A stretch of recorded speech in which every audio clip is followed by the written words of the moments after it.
How you doing? Rick Bowman, and we're back with video number 4 in how to buy a car with bad credit. And in this one, we're going to actually start the process, believe it or not. Now, on this video, you're going to need to be on our website because we've got some free resource links that are out there that are going to help you instead of you trying to navigate the entire internet and figure out who's good, who's bad. But our website is www.howtobuyacarwithrickbowman.com. And in this one, what we're going to do is we're going to start the process of applying for auto loans. One of the biggest problems that people that have bad credit, or what I term subprime finance customers, have when they walk into the dealership is they feel about 2 feet tall. And that's mainly because of the way the dealership treats them. And it's kind of like, oh my God, not another mutt, not another roach. Okay, I mean, there's a million nicknames in the business for people that have bad credit. And that's unfortunate because they really don't deserve that. But a lot of them will come in very, very ill-prepared. Okay, and again, like I said before, with the attitudes, of, well, somebody needs to do something for me, and we're here to buy a car, and we're serious. Well, you haven't done your homework, and you haven't done those things. So the first thing is a dealership, when somebody does come in with the right attitude and doesn't know what their credit score is, can be taken advantage of by a dealership. Because they'll just come out, and God, we used to do it all the time, where we'd walk out and just put somebody in their place by going, hey, I pulled your credit report here. Just do me a favor. Let's take a look at a couple of things before I talk to the bank. You were late on this. You were late on this. You didn't pay this. You had a repo here. Can you tell me what that's all about? Okay, and what it would do is it would humble out the customer real quick. And at that point, the dealership could charge pretty much any interest rate or any kind of price that they wanted to, just by making the customer feel like a piece of crap.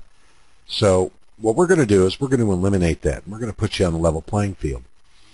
When you walk into a dealership and you're pre-approved for a loan, you're a serious buyer, number one. Okay, that's the first thing that it does, is it lets the dealership know that you're there to do business and that somebody out there thinks you're credit worthy enough to get a car loan.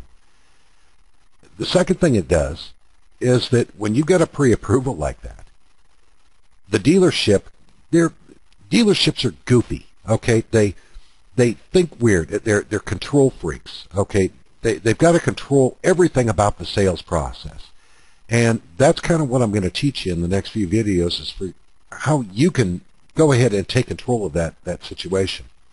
So let's say in this example you're pre-approved, and you walk in. In order for the dealership to really feel like they're in control of it, they want to control that entire sales process A to Z. In other words, they don't want you using your bank, okay, to finance it. They want to control the financing. They want it in-house. They want to control when they get funded. Well, in order to do that, they would have to actually beat your interest rate, wouldn't they? Okay, and the terms of your pre-approval in order to do that. So it makes the dealership work a little bit harder. Now, I'm not saying that we're going to use these pre-approvals, okay? I'm also not saying we're not going to use them. Okay, we may end up with a terrific approval, and some of the resources that I've got out there for these networks have some very, very strong ties to the finance world and getting people approved on car loans.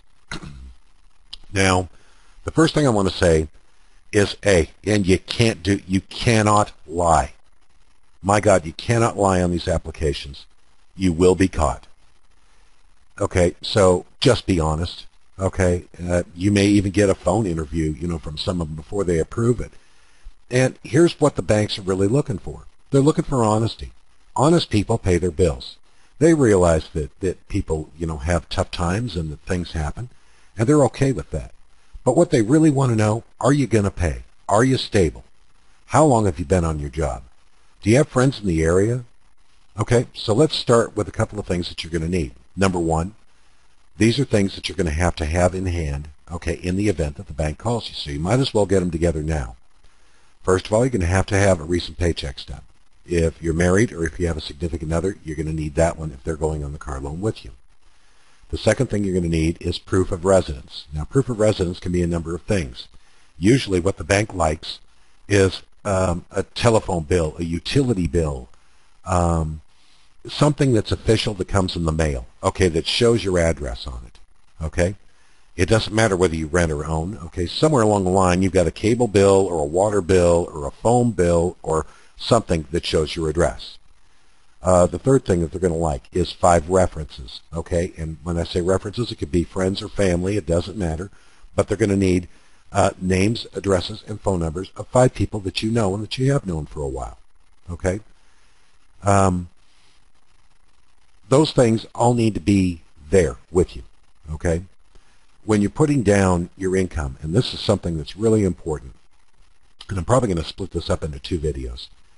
When you're putting down your income, one of the reasons why most people get turned down for a loan is for not enough income, because they make a very common mistake, and most finance managers out there and finance directors and sales managers never ever bother to catch this. You know what the big mistake is? They turn around and they put down their net income. Okay, net. Net means how much you take home each week, what the check is made out for, what the direct deposit is from your job. They put down their net. Okay, well guess what? Banks base their lending criteria off of gross income, not net.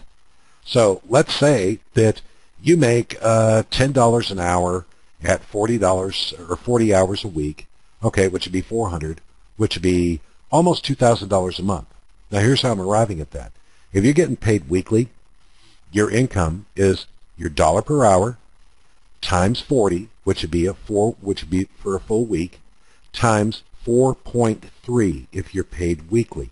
That is your gross income for the month. That's how it's figured, okay?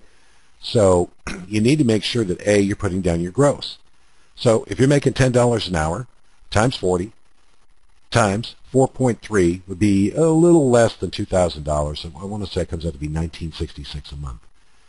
That's essential, okay, that you put down gross income on there.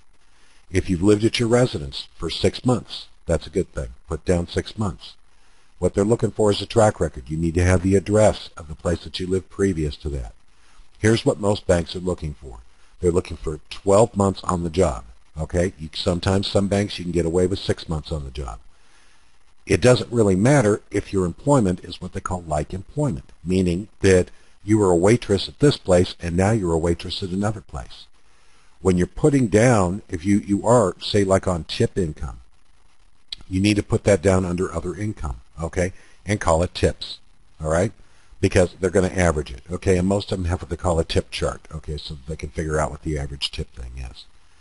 But this is the start, and again, I stress, do not lie. Now, these resources are free, and what we're going to do is I want you to go in and I want you to apply. Underneath this video, you have to be on our website for it. There's 2 links to 2 different lending networks that are out there, and I want you to fill out those 2 first, okay, and submit them. They're free. You're going to probably get a call back or an answer of whether somebody can help you, okay, on those, and then we're going to fill out 2 more after the next video. Now, you may be asking, why? Why are we doing 4? Why don't I just apply to 1? Because each one of these lending networks deals with different lenders. And because I can't see your credit and know exactly what bank we should go to, these lending networks are going to do the work for us. Okay? So the first thing you need to do is, after we get off this video, you're going to see 2 links underneath video number 4. And what you want to do is go in and fill them out. I mean, they're like 2-minute applications. They're no big deal. And they will send it out to their lending networks. And we will see you in the next video, and we'll discuss how you're doing on that so far. We'll catch you in the next video, and we'll talk about the next 2 lenders. Thanks for listening.